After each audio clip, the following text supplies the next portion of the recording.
When I first learned that certain medications I trusted for years might actually be shortening my lifespan, I was shocked. I couldn't believe that something I took to feel better might secretly be making me sicker. So I started digging deeper, consulting doctors, reading research, and uncovering hidden dangers. Today I'm sharing what I found, and trust me, you'll want to hear this before your next prescription refill. My wake-up call. Discovering the hidden risks of common medications. It was just another ordinary afternoon when I got my wake-up call. I was sitting in my doctor's waiting room scrolling through a magazine while waiting for my routine checkup. I wasn't expecting anything unusual that day, just the usual blood pressure checks, a discussion about my arthritis, and maybe a conversation about my sleep problems. But little did I know that my life was about to change in the most unexpected way. As my doctor went over my chart, she paused. "I see you've been on this medication for quite some time," she said, pointing to the list. It was a common sleep aid I'd been taking for years. She hesitated, then added, "Have you ever noticed any memory issues? Trouble concentrating? Fatigue?" I shook my head. "Sure, sometimes. But isn't that just aging?" That's when she leaned in and lowered her voice as if sharing a secret. "Actually, recent research suggests that long-term use of certain medications, like this one, may be linked to cognitive decline, heart issues, and even a higher risk of early death for seniors. It's something we're starting to take much more seriously." I was stunned. I felt like the rug had been pulled out from under me. This medication wasn't some experimental drug. It was a common, everyday prescription. I'd trusted it for years to help me sleep. And now I was being told it could be quietly harming me, chipping away at my health and well-being. When I got home, I couldn't shake the conversation. I sat down at my computer and started researching. At first, the information seemed overwhelming. Study after study highlighted the risks of certain medications for seniors, drugs that millions of people like me were taking every day. Some were linked to increased falls, others to cognitive decline and dementia, and a few even showed connections to higher mortality rates.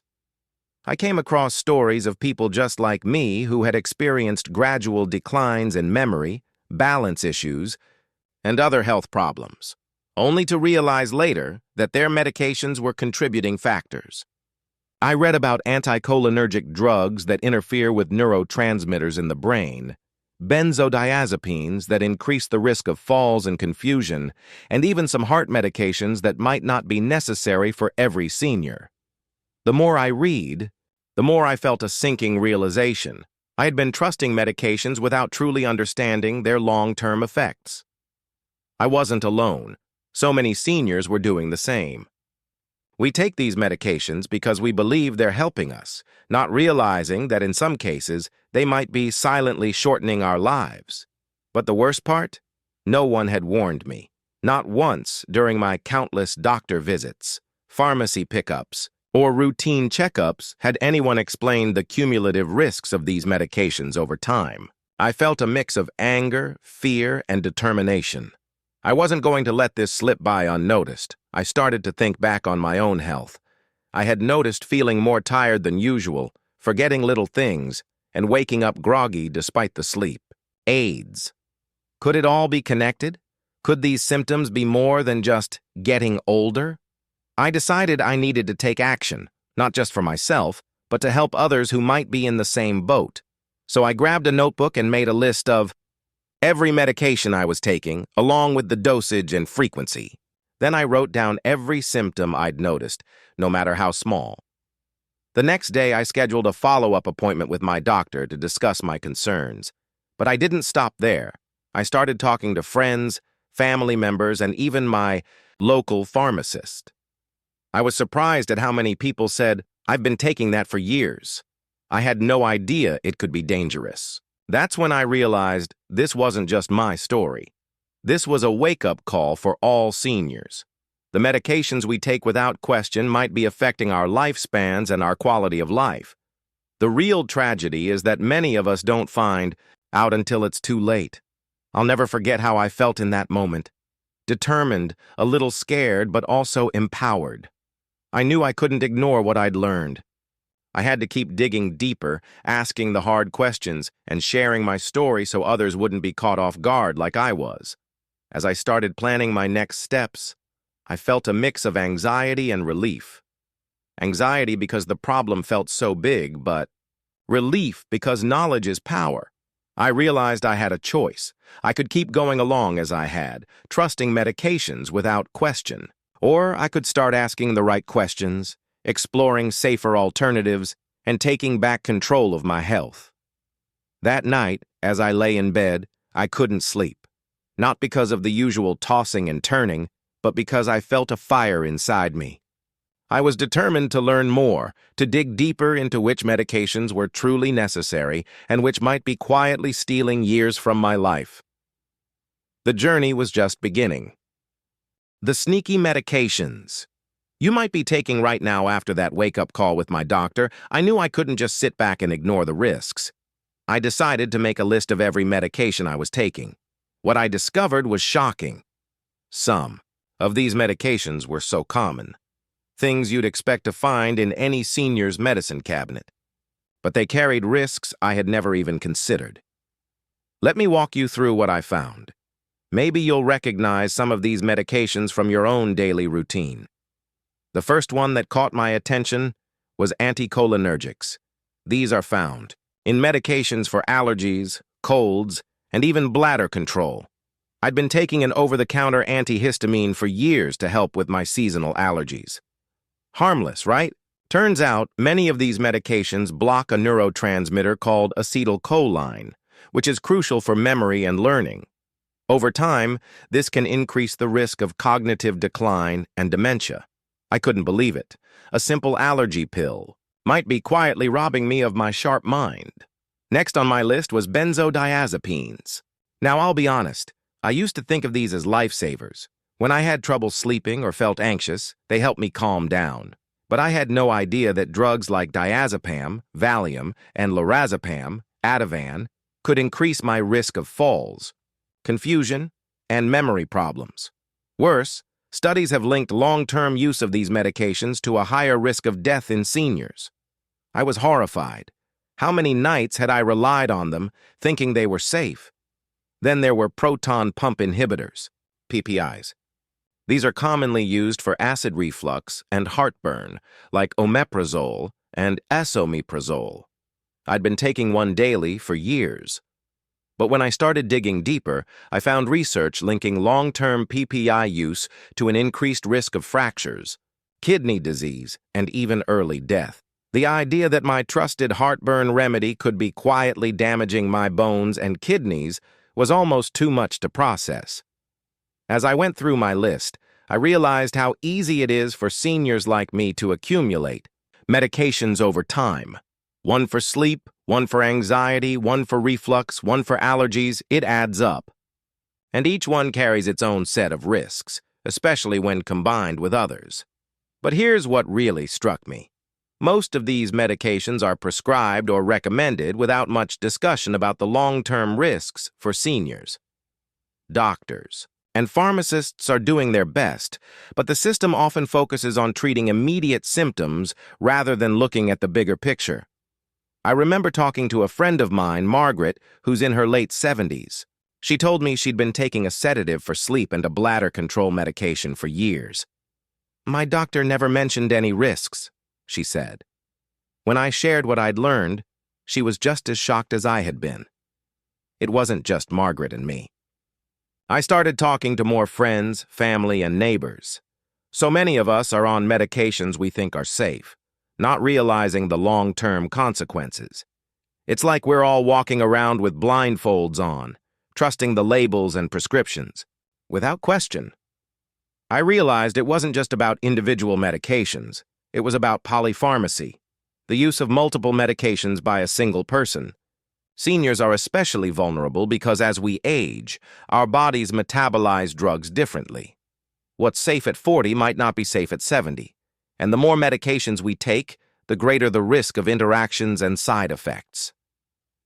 One medication, that especially surprised me was digoxin, used for heart conditions.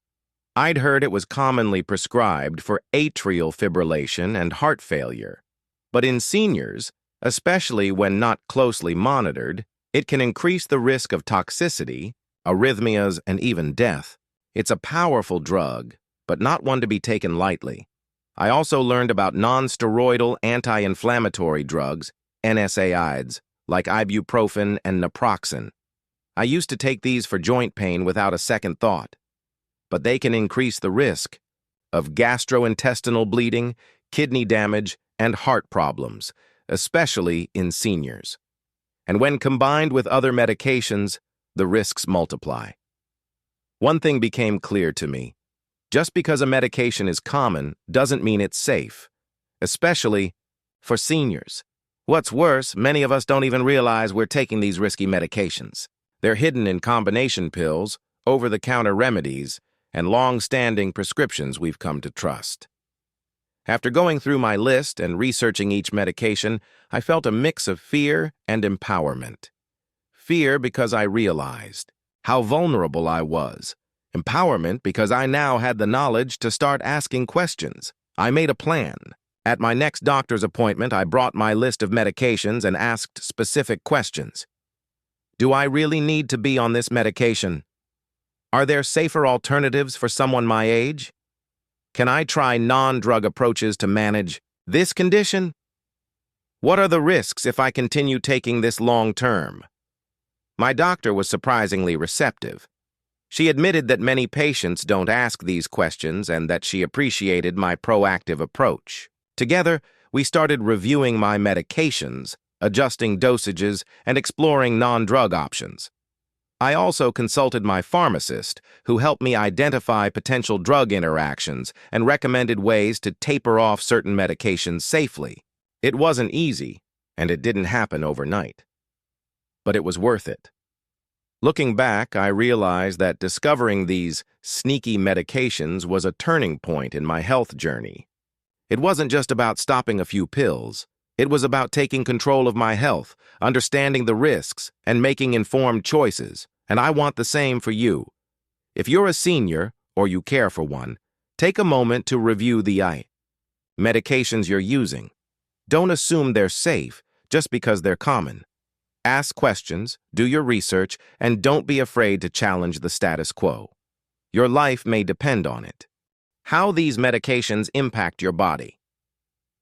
The science simplified. After my shocking discovery about the common medications I'd been taking, I felt like I needed a crash course in how these drugs actually work, and more importantly, how they might harm my body over time.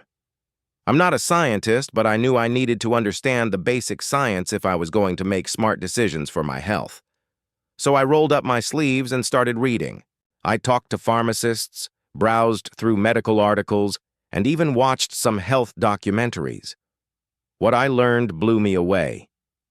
Let me break it down for you, just like I had to break it down for myself, in simple, everyday language that makes sense. Let's start with anticholinergics, those sneaky drugs hiding in allergy meds, sleep aids, and bladder medications. I discovered that they block something called acetylcholine, a chemical messenger in our brains that's crucial for memory and learning. Think of acetylcholine as the Wi-Fi signal that helps different parts of your brain communicate with each other. When you block it, it's like turning off the router. Your brain connections slow down or stop working altogether. Over time, this can lead to memory problems, confusion, and even dementia. I couldn't believe it. Something as simple as an over-the-counter sleep aid or bladder pill might be scrambling my brain signals. No wonder I'd been feeling foggy some days. Next, I looked into benzodiazepines, the medications I'd trusted for years to help me sleep or manage anxiety.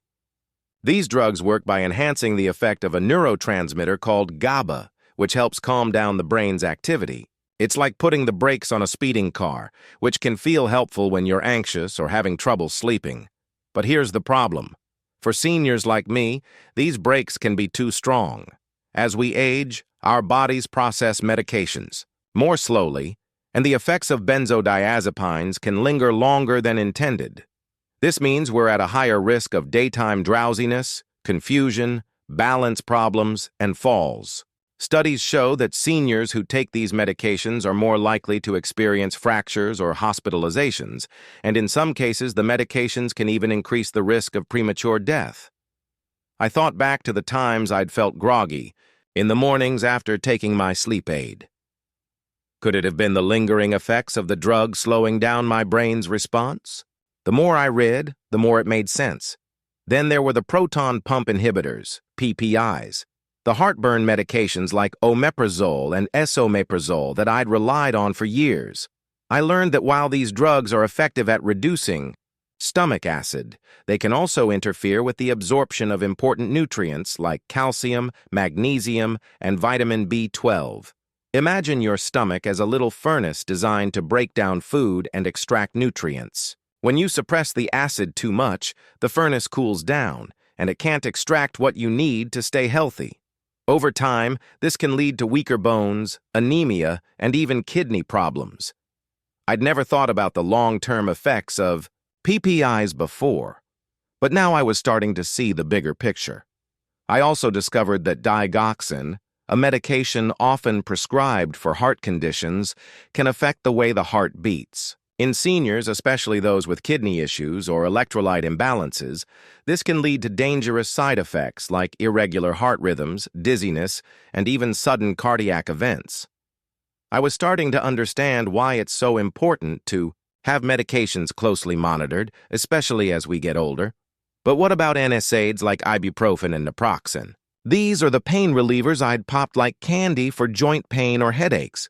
What I didn't realize is that they can irritate the lining of the stomach, leading to ulcers and bleeding. They can also reduce blood flow to the kidneys, increasing the risk of kidney damage, especially when combined with other medications like blood pressure drugs.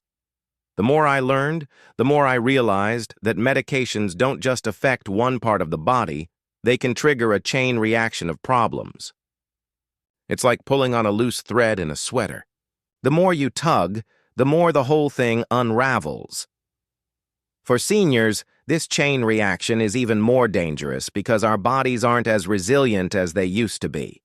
Our liver and kidneys process drugs more slowly, our balance isn't as sharp, and our bones are more fragile. What might be a mild side effect for a younger person could be a serious health risk for someone in their 60s, 70s, or beyond. As I pieced all this together, I started feeling frustrated. Why weren't we warned about these risks?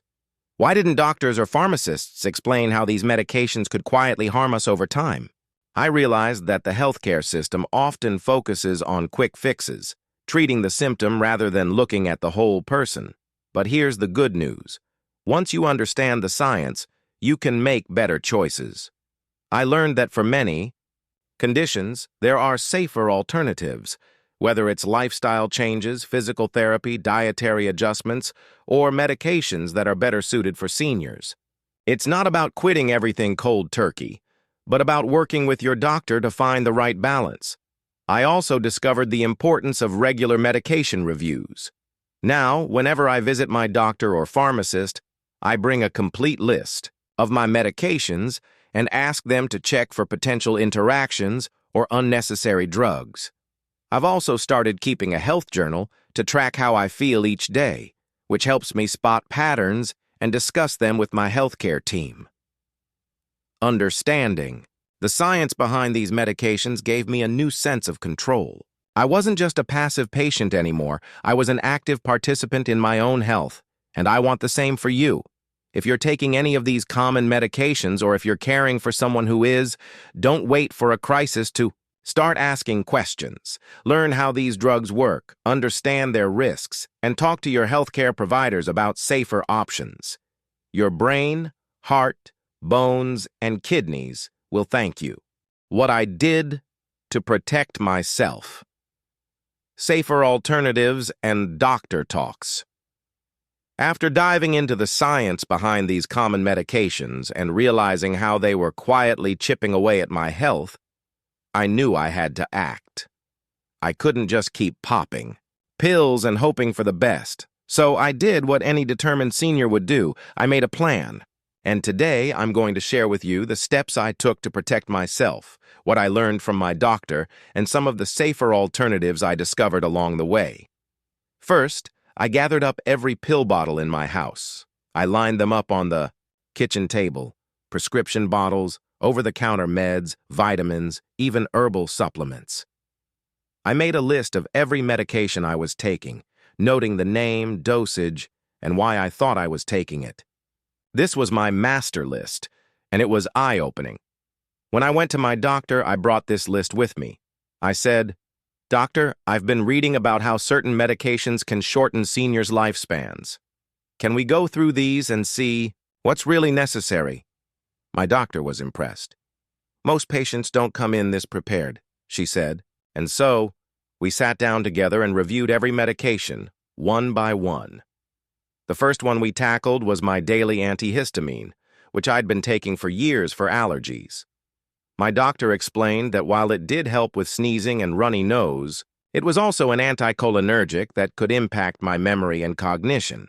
She suggested switching to a saline nasal spray and using non-drug options like air purifiers and frequent dusting. Next was my sleep aid, a benzodiazepine I'd relied on for years. My doctor and I discussed safer alternatives for managing sleep issues. She recommended trying melatonin, which is more natural and less likely to cause dependency.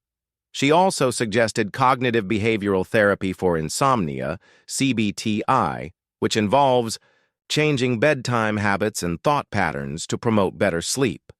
I started practicing relaxation techniques, avoiding screens before bed, and sticking to a consistent sleep schedule.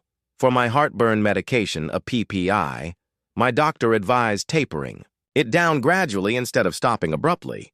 She suggested I try dietary changes, like avoiding spicy foods, eating smaller meals, and not lying down immediately after eating. She also recommended chewing gum, which can stimulate saliva production and help neutralize acid. I was amazed at how these simple changes made a difference. When it came to pain management, I had been taking NSAIDs for years for my arthritis. My doctor cautioned me about their risks, especially for seniors.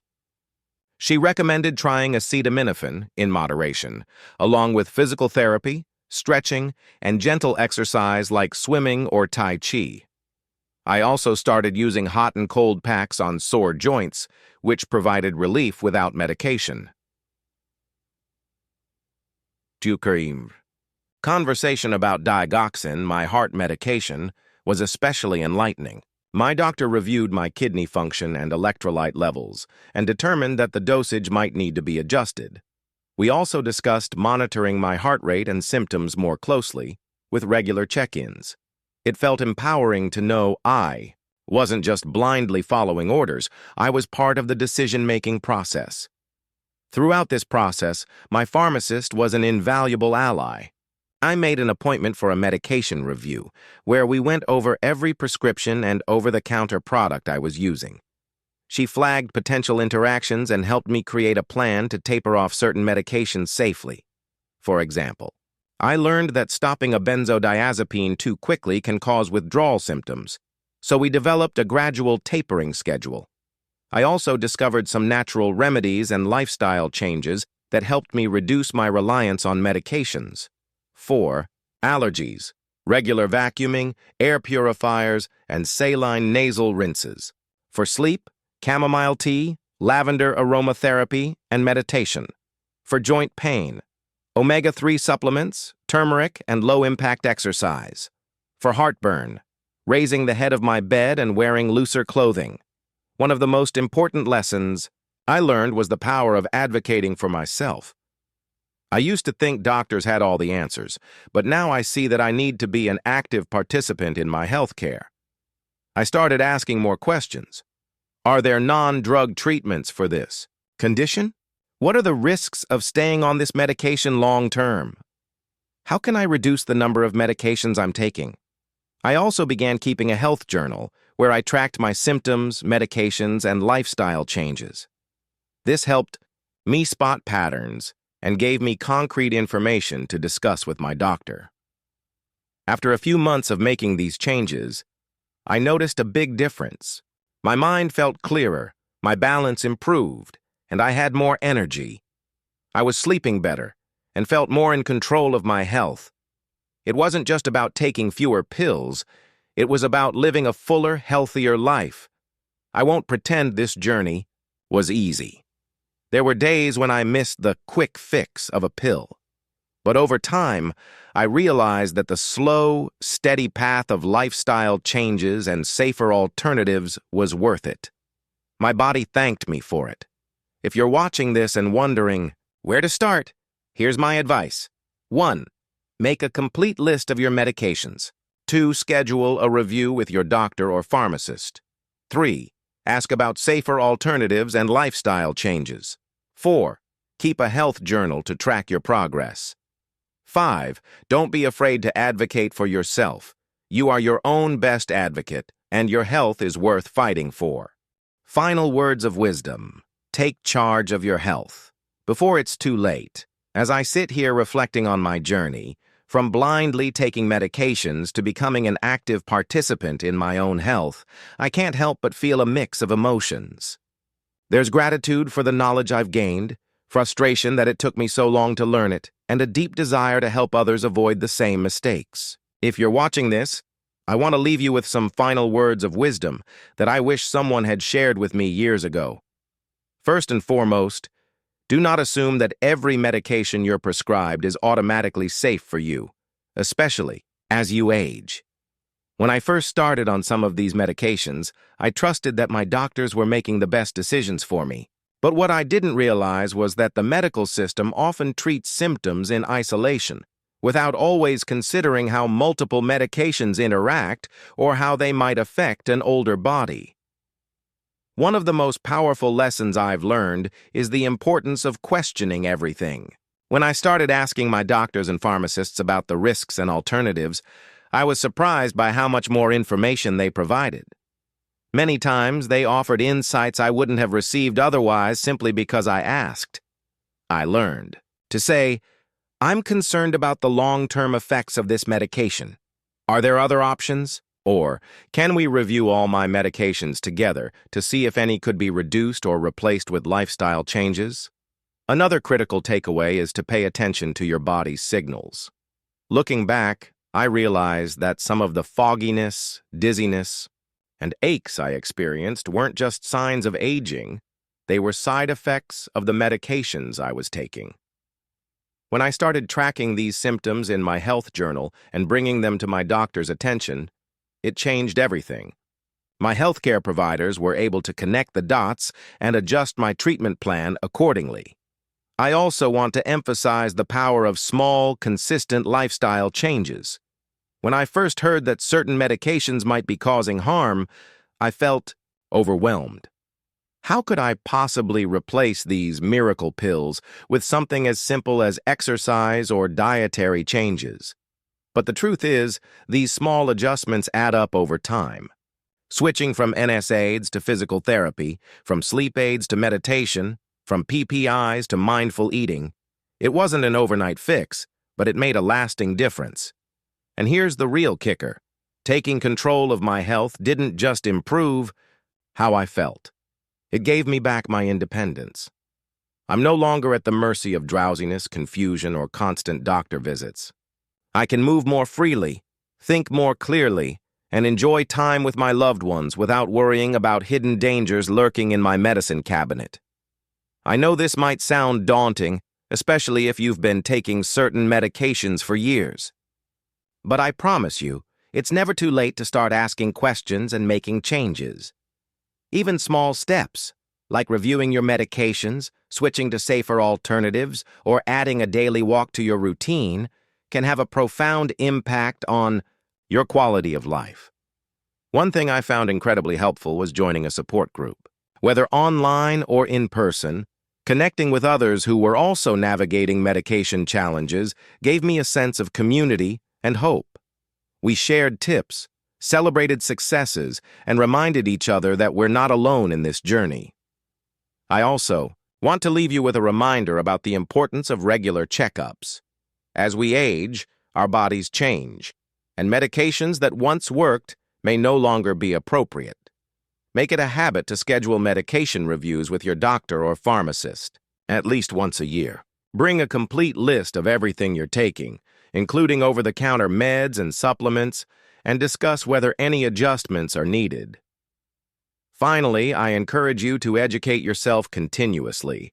Watch videos like this one, read articles from reputable sources, and stay curious about your health. Knowledge is your greatest weapon against unnecessary risks. Remember, no one cares about your health as much as you do.